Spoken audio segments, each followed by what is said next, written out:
la vie éternelle. Oh, mais qu'est-ce qui m'arrive?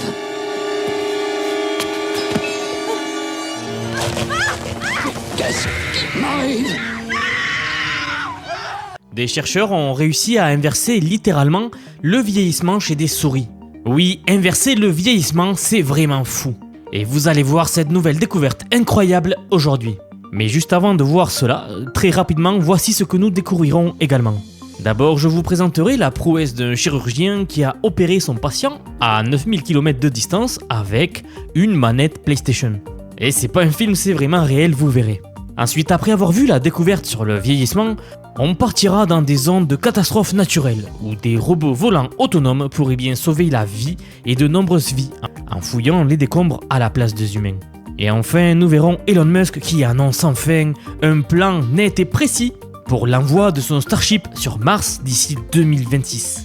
Un plan pour rendre l'humanité interplanétaire. Allez go, j'ai hâte de vous parler de tout ça. Ok, pour commencer, imaginez un avenir où les chirurgiens pourront opérer énormément de patients à distance avec simplement des manettes. Récemment, des médecins situés en Suisse ont réussi une prouesse assez incroyable en soi, qui a été de réaliser une endoscopie sur un cochon qui était situé à plus de 9000 km de là, à Hong Kong. Et oui, ils ont utilisé une manette PlayStation pour contrôler un endoscope magnétique à l'autre bout du monde. En fait, d'une certaine manière, de nombreuses procédures médicales sont déjà réalisées à distance. Le médecin va manipuler des appareils, va manipuler des outils via un écran, sans toucher du tout le patient, sans toucher du tout l'outil même. La question était donc pourquoi ne pas pousser ce concept encore plus loin. Et c'est là qu'une équipe de chercheurs en Suisse, à l'ETH de Zurich, en collaboration avec des chercheurs à Hong Kong, ont réussi à faire l'exploit suivant. Ils ont connecté un système robotique équipé d'un endoscope magnétique à Hong Kong avec une manette de jeu en Suisse, en utilisant un protocole de communication en temps réel.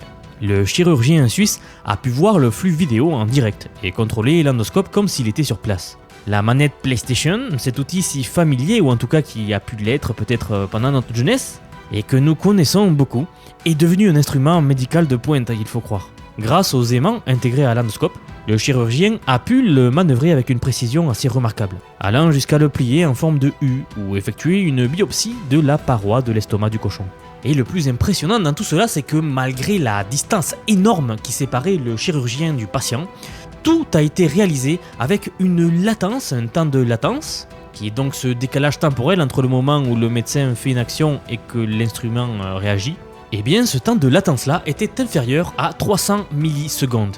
Cela signifie que le chirurgien pouvait réagir presque en temps réel, comme s'il était dans la même pièce que le patient. Et c'est cette avancée qui pourrait révolutionner la médecine. Pensez aux régions éloignées ou alors aux zones de conflit où l'accès à des spécialistes est limité. Avec cette technologie, un expert pourrait intervenir depuis l'autre bout du monde. Et cela ouvre également des perspectives fascinantes pour les missions spatiales futures. Car oui, soigner des astronautes à des millions de kilomètres pourrait devenir une nécessité. Si on commence à coloniser l'espace ou Mars, comme nous verrons en fin de vidéo, cela va commencer à être un peu difficile peut-être d'envoyer des spécialistes à la pointe de leur domaine. En fait, les spécialistes dignes de ce nom ne courent pas les rues. Et franchement, pour opérer les astronautes que vous allez envoyer coloniser la Lune ou Mars ou d'autres planètes, croyez-moi que vous voulez avoir les meilleurs spécialistes. Il n'y aura pas le droit à l'erreur. Mais bref, je m'éloigne du sujet. Les robots chirurgicaux jouent déjà un rôle crucial dans des opérations délicates, notamment sur des organes complexes comme le cœur ou les yeux. Et cette nouvelle étape nous rapproche enfin d'un futur où la distance ne sera plus du tout un obstacle pour sauver des vies. Et si cela vous intéresse et si vous voulez en apprendre plus, vous pouvez consulter les résultats de cette recherche dans le journal scientifique Advanced Intelligence Systems. Vous trouverez le lien en description ou dans les commentaires quelque part. En tout cas, cette première mise en bouche de découverte dans le domaine de la médecine nous prépare pour la découverte suivante qui change tout. Et maintenant, passons à la découverte qui bouleverse notre compréhension du vieillissement. Encore une découverte majeure en médecine. Imaginez si non seulement nous pouvions ralentir le vieillissement, mais aussi l'inverser. Je répète, inverser le processus de vieillissement. Eh bien, c'est exactement ce que des chercheurs d'une très prestigieuse université aux États-Unis ont réussi à accomplir. Chez des souris, pour le moment. Après plus de 13 ans de recherche intensive, une équipe internationale de scientifiques a dévoilé cette avancée impressionnante. Pour la première fois, ils ont démontré que la dégradation de l'ADN au fil du temps est organisée et régulée. Un processus que nous appelons l'épigénique. et qui pourrait être l'une des principales causes du vieillissement d'un organisme, indépendamment des mutations génétiques. Et il faut bien que vous compreniez ce qu'est l'épigénétique exactement. Je vais vous expliquer cela avec une métaphore et une image. Il faut que vous imaginiez l'ADN comme le matériel informatique de votre corps, et l'épigénome, ce serait le logiciel informatique de votre corps. Le logiciel commande au matériel comment fonctionner, de quelle manière il doit fonctionner. Ce logiciel, l'épigénome, va entraîner des modifications dans votre corps. Des modifications chimiques et structurales qui influent sur l'expression de vos gènes, sans pour autant changer la séquence de l'ADN elle-même. Et dans leur expérience, les chercheurs ont observé que la perte d'intégrité épigénétique chez la souris entraînait des signes de vieillissement.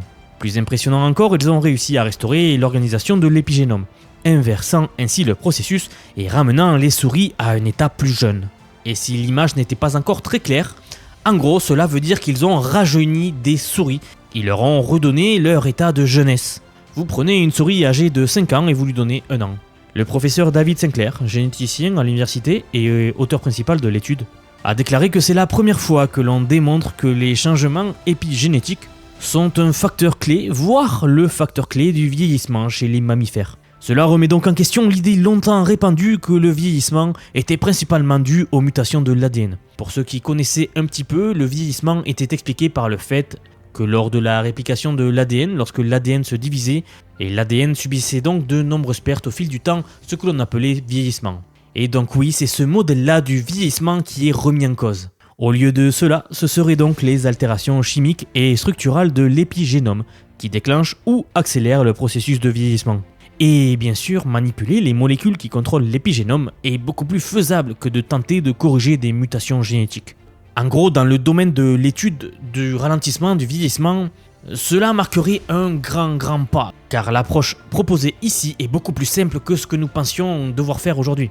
Le co-auteur de l'étude, Jun Young, souligne que cette découverte ouvre de nouvelles possibilités de traitement axées sur l'épigénome, offrant donc un chemin prometteur pour prévenir et traiter les dommages causés par l'âge.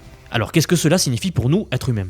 Et je vais ici essayer de tempérer un peu vos ardeurs, car avant que cette technique ou ces tests soient réalisés sur des humains, il faut que les chercheurs fassent des tests sur différents mammifères plus gros que la souris, et que ceux-ci donnent des résultats concluants. D'ailleurs, des études sont déjà en cours sur des primates. Donc vous voyez, on n'est pas non plus si loin des tests humains. David Sinclair, l'auteur principal de l'étude, est optimiste, et il considère ces résultats comme un jalon dans notre capacité à contrôler le vieillissement. Pour la première fois, nous avons pu manipuler l'âge génétique d'un organisme, d'un être vivant, soit en l'avançant, soit en le reculant. On est vraiment en train de jouer aux apprentis sorciers. Je sais pas qu'est-ce que vous en pensez, vous. Imaginez les implications si nous pouvons un jour appliquer ces techniques à l'humain. C'est vraiment fascinant de penser que le vieillissement n'est pas une voie à sens unique et irréversible, mais qu'à la place de cela, c'est un processus que nous pourrions éventuellement contrôler, voire inverser. Alors bien sûr, il reste encore beaucoup de recherches à faire, mais pour un premier pas, c'est quand même un pas de géant, je trouve. Et il ne s'agit pas ici de débattre, mais j'aimerais lancer une question dans le vide. À votre avis, est-ce que si une technologie de ce genre-là est développée, est-ce qu'elle serait donnée à la population, à la plus grande masse, ou alors est-ce qu'elle serait gardée parmi une élite ? C'est une piste de réflexion que je vous laisse entamer. Au fait, je suis d'ailleurs en train de réfléchir à créer une nouvelle série de vidéos où j'analyse les papiers scientifiques des découvertes dont je vous parle ici, mais de manière plus poussée et dédiée pour ceux que cela pourrait intéresser. Et j'aimerais savoir ce que vous en pensez, est-ce que cela vous plairait? N'hésitez pas à me le dire dans les commentaires. Allez, passons à notre troisième partie de la vidéo. Ok, on continue avec une technologie qui pourrait changer la manière dont nous abordons les catastrophes naturelles et plus précisément le sauvetage. Des chercheurs de l'Institut de robotique de l'université Carnegie Mellon ont développé un système fascinant qui permet à des robots volants d'explorer de manière autonome et surtout coordonnée dans des environnements complexes comme des structures effondrées ou alors des zones dévastées. Imaginez juste un scénario où après un tremblement de terre, des bâtiments sont réduits en ruines, rendant l'accès dangereux et même difficile pour les secouristes. Le temps est un facteur crucial pour sauver des vies. Et grâce à cette nouvelle approche, une flotte de drones pourrait être déployée, chaque appareil ayant une fonction spécifique et travaillant en coordination ensemble. Vous savez, comme un seul et même cerveau. Et l'un des secrets de cette technologie, c'est la manière dont ces drones identifient et analysent les portes et les ouvertures. Au lieu de simplement survoler les couloirs, ces nouveaux robots priorisent la détection des ouvertures, car en fait il est beaucoup plus probable, objectivement, de trouver des survivants dans des salles. Équipés de capteurs LiDAR, ces drones-là créent des cartes 2D, puis les transforment en 3D. Et c'est ce capteur LiDAR-là qui présente un avantage majeur sur des caméras conventionnelles. En fait, il nécessite beaucoup moins de puissance de traitement, et il n'est pas du tout affecté par des environnements poussiéreux ou enfumés, qui sont donc des conditions assez fréquentes dans les scènes de désastre. Selon Shi Xiaoyang, l'un des principaux chercheurs impliqués dans ce projet, la coordination et la communication entre les robots sont vraiment fondamentales pour le succès de la mission. Chaque année, environ 100 tremblements de terre majeurs causent des dégâts considérables dans les bâtiments, dans les pays, dans les infrastructures en général. Et dans ces situations-là, la priorité pour les secouristes, c'est d'évaluer très rapidement la situation et de prendre en compte ce qu'il faut faire. Et c'est cette tâche-là qui est extrêmement dangereuse lors des opérations de secours conventionnelles. Et c'est donc avec l'aide de ces drones-là qu'ils pourront collecter des données de manière complètement sécurisée et surtout de manière optimisée. Car quand vous avez 10 drones qui vont quadriller un bâtiment effondré, c'est beaucoup plus efficace que lancer des gens dedans et chercher. Vous voyez donc que combiner la robotique des drones avec de l'intelligence artificielle, c'est vraiment puissant. Nous avons déjà vu beaucoup d'exemples sur la chaîne de nouveaux drones qui arrivent pour beaucoup de domaines. Et j'ai presque l'impression de présenter un nouveau drone par vidéo. À quel point le progrès dans le secteur du drone va vite. Nous suivrons donc l'affaire de près. Allez, passons à notre dernière partie de la vidéo. Et maintenant, passons à un sujet qui enflamme les passionnés de science-fiction et d'exploration spatiale. Elon Musk, le visionnaire derrière SpaceX, a enfin dévoilé un plan majeur et assez concret, car ce n'était pas encore le cas, pour coloniser Mars. Si vous connaissez le personnage, je pense que vous avez déjà entendu parler que l'objectif de sa vie, c'est de coloniser la planète rouge, la planète Mars. Tout ce qu'il a fait dans la vie, ça a été pour remplir cet objectif-là. Eh bien, il a récemment enfin donné un plan précis de comment il va faire. Il a donc exprimé l'ambition que le premier vaisseau spatial Starship de son entreprise puisse partir vers la planète rouge dans un futur proche, avec des missions habitées à suivre. Oui, Musk veut vraiment faire de l'humanité une espèce interplanétaire. Et ce n'est pas la première fois qu'il fait des prédictions audacieuses. Certaines de ses promesses se sont réalisées, comme la révolution des voitures électriques par exemple, avec Tesla, ou les fusées réutilisables Falcon 9 qui ont transformé complètement l'industrie aérospatiale en général et mondiale. Par contre, d'autres projets, comme par exemple l'Hyperloop, sont encore en cours de développement. Mais lorsqu'il s'agit d'exploration spatiale, le parcours d'Elon Musk est vraiment impressionnant. Le dernier vaisseau de SpaceX, qui s'appelle le Starship, est le vaisseau spatial le plus impressionnant jamais construit. Il est vraiment massif et il permet de transporter d'énormes charges dans l'espace. Et bientôt, il transportera aussi des humains. Personne, hormis Musk et sa garde rapprochée, ne croyait ce projet réalisable. J'avais même déjà entendu à l'époque des physiciens reconnus qui disaient que c'était physiquement impossible de créer ce que voulait créer Musk en fait. Et l'objectif ultime de Musk, c'est de rendre les voyages spatiaux aussi courants que les voyages en avion. Du nombre de vols avec l'ambition et l'objectif de construire une ville autosuffisante sur Mars dans les prochaines décennies. Et comme il dit souvent, cela nous éviterait de mettre tous nos œufs dans le même panier, en faisant référence à la Terre bien sûr. Techniquement, le développement du Starship progresse très rapidement.